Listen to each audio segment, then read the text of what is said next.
Hi again, back. So, it's been a long time since that's been even shown on here. So what we're going to be doing now is just throwing you back to when we first got out the yard, because it was going to be a completely different video, but times changed, plans changed, as everyone knows, car guys wise. So I'll just basically chuck you in at the deep end of us getting it back out the yard, and then I'll get back to you.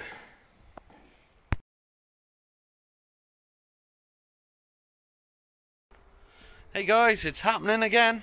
We're going to get back on it. Yeah, I know, it's funny to look at. A lot of people hate it. But it's my not Einstein, Frankenstein, that's the word. So let's get this back in the unit. Let's get some motivation going with it. Right then, so technically she's back in the garage. But we can't put her into a corner yet. Because she seems to have a water infection. So the first thing we need to do is drain all this out, bin the carpets, and obviously it doesn't actually look that bad, the seats, but they really are. Probably make out there, but there, everything's just mouldy. So everything can just go in the bin, as Marty says. And oh, hello again, Darren. Hello, sir. Gary's cuddling toy. Yeah, well, everyone needs a friend, mate. So let's get cracking and get this interior out. Yeah. That's the seats out. But the weird thing is the driver's window that was left open, my mistake, and yet the passenger side's filled up. Wonder if there's any goldfish in here, Darren. Ah, there's a talk, mate. Yeah. So, yeah. Let's get this carpet out. It's disgusting. Right, so that's the seats and carpets out. Considering how swamped it was, it's pretty damn good, really. Got cash back as well, which I didn't realise I had. So what I'm going to do, I'm going to obviously just start with cleaning all the rust up and then treat it, and hopefully we can stop it spreading. But yeah, start taking all the shoddy welds down. Oh yeah, don't actually look at that, guys. No, I've actually I'm a lot better than that now. So yeah, clean all that and get her back in her corner over there.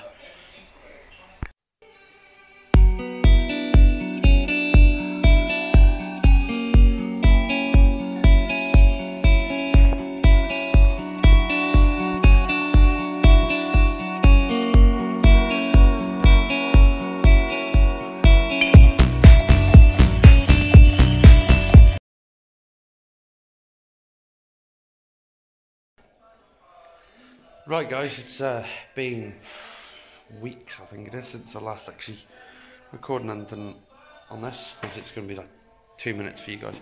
Anyway, so I'm getting back on the pickup. Decided to go for big power now, so I've always talked about it, never actually done it. Probably the biggest power one I've ever had is probably about 385 in the Silver Vectra build. So this one is going to be, I want 500 horse. So, no expense bed now, let's just get this built and get it screaming. LSD, of course, this as well. So, this is my block I'm using. It's a 2 litre NA block, which was like in really healthy conditions. Obviously, we've had it decked and honed, all machined, and everything's all smack, bang, doodle-doody. So, we've got brand new core plugs in there, chased all the threads out as well.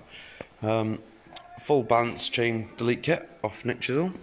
Very nice indeedy to insert, better than the very first ones, which was a pain, because obviously now they've got a chamfer edge on them, so driving really nice. Obviously all new core plugs there too.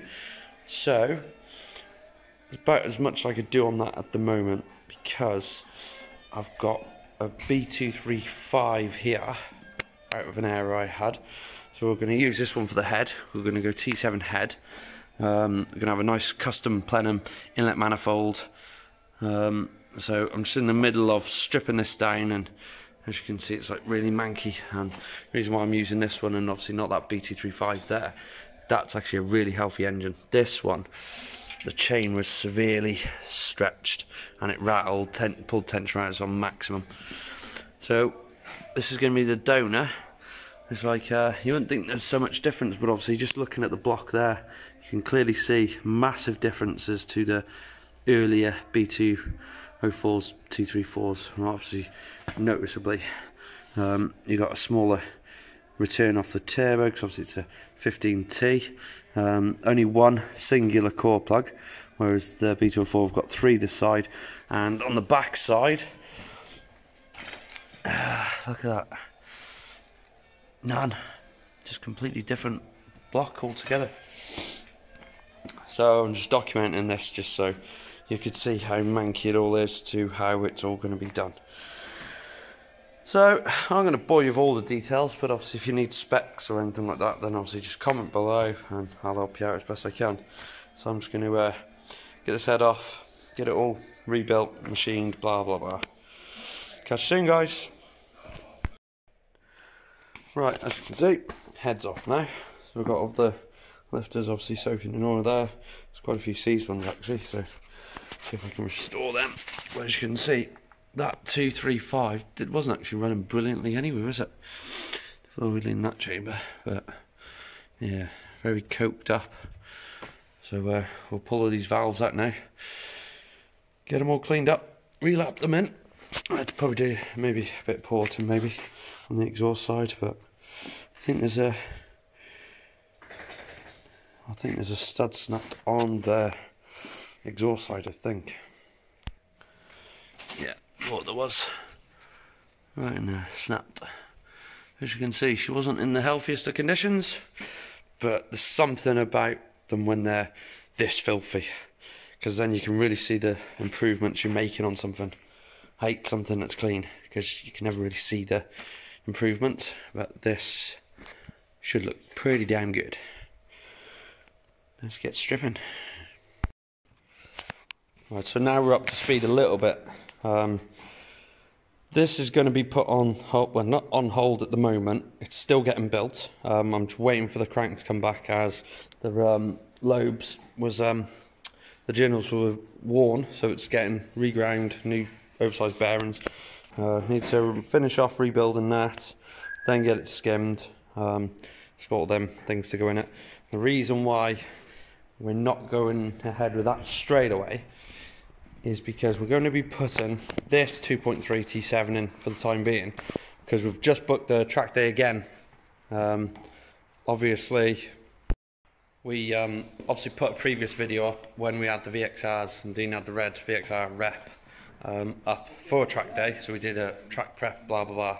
Nothing come of it because of silly COVID.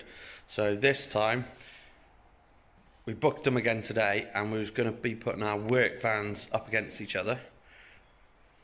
They're fun to drive on the road, but it's like I've got everything here to make that ready to rock and roll for the track day, hopefully, fingers crossed, which is 26th of November. So let's get cracking. Right, so story of this one, it was in my Dame Edna out of Cal Lowndes. Tried selling the car, wouldn't sell. 108,000, absolutely beautiful engine this is. So first thing we're going to be doing, strip off everything T7 related, and we'll just be running on a T5 head. I know people are going to go, yeah, but the ports don't match. I don't care. Ran them before, they're fine. I'm not going for massive power on this one. 300 is its maximum anyway. So we're going to be binning off power steering pump, air conditioning, inlet manifold obviously. We'll try and use the T7 oil cooler. Obviously we'll get rid of the heavy pot type flywheel, be going for a T5 flywheel. Yep, and we'll probably put a small 70 amp alternator as well. Weight is the issue, isn't it? I mean, look how small the start motor is compared to a BT4. Definitely. So first off, strip it down, get the sump off, make sure it's all nice and clean in there. And I'm wondering if this is the same as the Aero one I've stripped to gain the crank and that for the other build, because I've noticed that they've actually got more baffles in them. So it might actually help on track, see? I've never noticed that in them before. So we'll see now. Righto, that's it practically stripped now. So remember to obviously pull this core plug out the head here. I know like Dean's here, so obviously you've probably seen the video that he's already done partly down here. So yeah, you can see the time lapse kind of going on there. So obviously being a later BT35, they've got obviously the PCV valve box here. The early ones didn't have this hole in the block. The later ones do, so we're just going to blank that off core plug or make something to cover that up. Generally inside, if you can see, if it focuses, it's pretty good. Like I say, timing chain, I've had the rock cover off, but I'll probably show you that because I need to pull that off anyway to do the rock cover gasket. As you can see, it's been running all the way down here, and yeah. So I'm just about to clean their sump up to get that back on. I'm in two minds whether to pull the timing cover off. Why is this camera, sorry guys, this camera is focusing stupidly. Yeah, so time to get it nice and clean. Right, I think I'm opting really to go for this aero baffled sump. Down side, it is absolutely minging. So much carbon in there. It's no wonder the crank was worn for the other one. So I'm going to put it in the acid bath and see how well it comes up. Otherwise it's just going to have to be the original sump off this engine. We shall see. Right, so that's the sump. Give it a quick clean. I haven't gone to town on it too much, but massive improvement to the strainer. That was absolutely covered in carbon. So get this all back together now and get this ready to be bolted to an F23. Right, so just before we quickly put this on, just remember guys, when you're putting sealer on your sump, don't put massive thick line runs all the way around, because obviously when you squish it, it's just going to go straight back into the sump, clog your pickup pipe which you've just spent ages cleaning. So what I tend to do is go on the outside, obviously put real thin, almost like it goes transparent. You want to thin it out. It looks a bit excessive, probably a little bit too much there, but yeah, go around where that sits for the oil pump here, where it sucks it up. You don't want no air getting there, whereas you won't get no oil pressure. And yeah, just run it round, nice and thin, almost transparent. Right, that's the sump back on now. I haven't wiped anything off, so as I was saying about the squish before, generally whatever you see on the outside, you get on the inside, hence why I say about just doing it on the very outer edge. I know round the bolts holes it's hard to, but I say it's very minimal what you get. So that's like there really, it's just absolute bugger all really. Right, so that's that. Got B204 flywheel on, Vegan clutch. Basically I'm using everything that's in this unit, I'm not buying nothing new for it. So obviously if you are running a SAD 95 BT35, you've got this pot type, obviously you can buy lightened ones, but all you need to run a B204 one, because I think last time I measured they were about 6 kilos lighter, 5-6 kilos, I'm sure it's about 6. And all you need is an actual slave spacer off John Barnfield, or someone else does it on eBay as well, I think. 35 quid or 45 quid delivered. Damn sight a lot cheaper than that, but then again you've got to get a clutch as well, so that's your call anyway. So obviously regarding this hole here we had in the block for the PCV box, I found a core plug, used one, yeah I know, but that one there is identical size, so that one's gone in nicely. Just put a little bit of a seal around it just to add a protection. So now we're just going to be on with doing that inlet manifold, and I did state before regarding port matches. Now obviously T7's inlets, the injectors sat more like that, B204 is more like that, so obviously the spray pattern's different, and hence this injector channel here is taller, but a B204 inlet manifold will bolt straight up in there and the gasket still works the same. Remember, these gaskets only go one way, because if you go the wrong way, you'll notice that 6 in the middle will line up, the 2 end ones don't. So make sure you get them the right way. So I'm going to put the B204 inlet manifold on now and start building it up to get it in. Also, just before I put the inlet manifold on, obviously if you are going to go down this route of using a B235 T7 engine, T7 head, 3 core plugs in the inlet side, take this one out, as that's where the coolant temp sensor is for the ECU, so you need to pull that one out. If you want to use the throttle body waterways, you need to pull this one out as well. I'm leaving that one in because I'm not bothering. I'm just leaving this one blank, leaving the one down here which goes to the heater matrix. I'm leaving that one blanked as well, just obviously to allow it to warm up more efficient, but we want cool air, not warm air, so I'm doing away with that. So obviously got that in the manifold on, new gasket now. Obviously a lot of people see my work and know that I normally clean them up quite a bit, but on this, yeah, this series, I'm just throwing everything together. Bugger it. Make sure to do the vital things though. I mean, always get a drill, wire wheel on the drill, and clean all these out where your injectors sit. Don't want no leaks there. So we're opting for this is the last box I had in it. I really hate this box. It's a Saphira GSI, so the ratios are really short on it. But being as we're going on track, it's ideal. And obviously you can buy these transducers as well that was in the early Mark 4's Astras. So that's what I'm using for my speedo. I had a new slave cylinder in it last time I used it, but as you can see, it's been sat for a long time. It's filthy. And guess what? It's not even going to get cleaned. I'm just going to throw it straight on, because let's say the other block over there, that's going to be the magical one. This one's just throw it together. I haven't even done a balance chain delete, and I'm not going to. I'm just going to just see how this thing performs. So get this box on now and get it in the hole.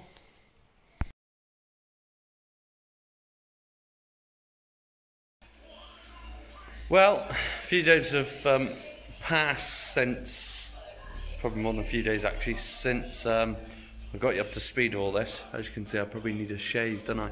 Yeah. So obviously changed the plans already, as you've already seen. So I've got this built up to this so far. So basically that's ready really to go in that, but deciding whether to go for T5 style mounts as people do with these, or go for a T7 one, determine whether what rear mounts, alternate brackets and all that to use, etc, etc. But other plans have changed today, so yeah, I bought something else, but this one really is worth a save, so I'm really in a pickle. So what I've bought is, well, it's not actually here yet. Not sure whether to end this now, or hopefully it's coming tomorrow actually. And a lot of purists are going to be like, what are you doing? But we've been here before. But this is just me, and everyone knows me. I'm a purist to a certain extent. But that's within the old GM kind of range. So that's a little clue of what I've bought today. I've actually had a couple of these in the past few months. This one's actually really good. It's actually really recently been for sale as well. So yeah, I think I'm going to leave this one here just for this video, and in the meantime, how about you guys have a guess of what it is? So whatever it is, it's really clean, and it really does need a lot of justice doing to it. Like I said, it's clean on top. Underneath it's solid, but it's still not to how I would preferably want it. So the question is, this something that I've bought, do I put this 2-3 in that I've just thrown together in the last few days, or is it really needing, where's my finger, that lump there going in it? What should I do? Should I have the pickup as just a snotty kind of 300 breakish kind of thing, and then build that monster 400 or 500 horse in this special thing? Special to me, it's the ultimate favourite car growing up as a kid. Like I said, I've had a few of them before, so drop some comments below, and we will be hopefully getting it being picked up tomorrow. So just watch your space. Cheers guys, see you later.